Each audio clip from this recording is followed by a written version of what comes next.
ప్రియాంక గాంధీ వయనాడ్లో అత్యధిక రికార్డు స్థాయి మెజారిటీతో విజయం సాధించడం పట్ల మాజీ MP V Hanumantharao, fisheries corporation chairman Mettu Sai Kumar హర్షం వ్యక్తం చేశారు. తొలిసారి చట్టసభలలో అడుగు పెడుతున్న ప్రియాంక గాంధీకి వి హనుమంతరావు శుభాకాంక్షలు తెలిపారు.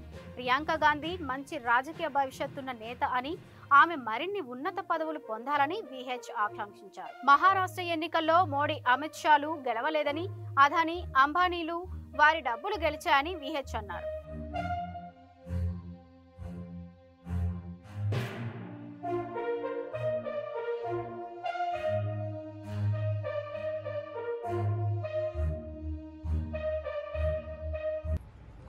ఉప ఎన్నికల్లో ఏదైతే హిస్టారికల్ ఓట్ల మెజార్టీ రావడం జరిగింది. గతంలో ఆయన తమ్ముడైనటువంటి రాహుల్ గాంధీ 3,60,000తో మెజార్టీతో గెలిస్తే ఈమె 4 లక్షల పైన గెలిచింది. అంటే ఇందిరాగాంధీ మన్మరాలుగా తప్పనిసరిగా అటు అక్క తమ్ముడు కలిసి వచ్చే 5 ఏళ్లలో ఏ విధంగానైనా ఇద్దరు కలిసి మళ్ళీ ఎన్డీఏ ప్రభుత్వాన్ని ఓడగొట్టి కాంగ్రెస్ ప్రభుత్వాన్ని ఏర్పరుస్తారని నాకు గట్టి నమ్మకం ఉంది.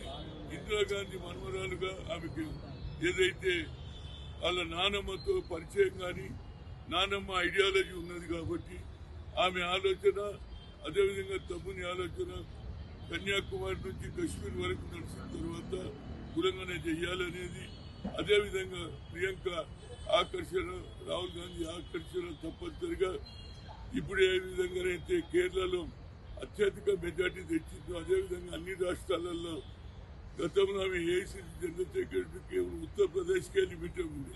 కానీ అలా యావత్ భారతదేశంలో తిరిగితే తప్పనిసరిగా ఆమెకు ఈ ఎలక్షన్లో వచ్చిన పాపులారిటీ తప్పనిసరిగా అన్ని రాష్ట్రాలలో గెలవగలుగుతుంది.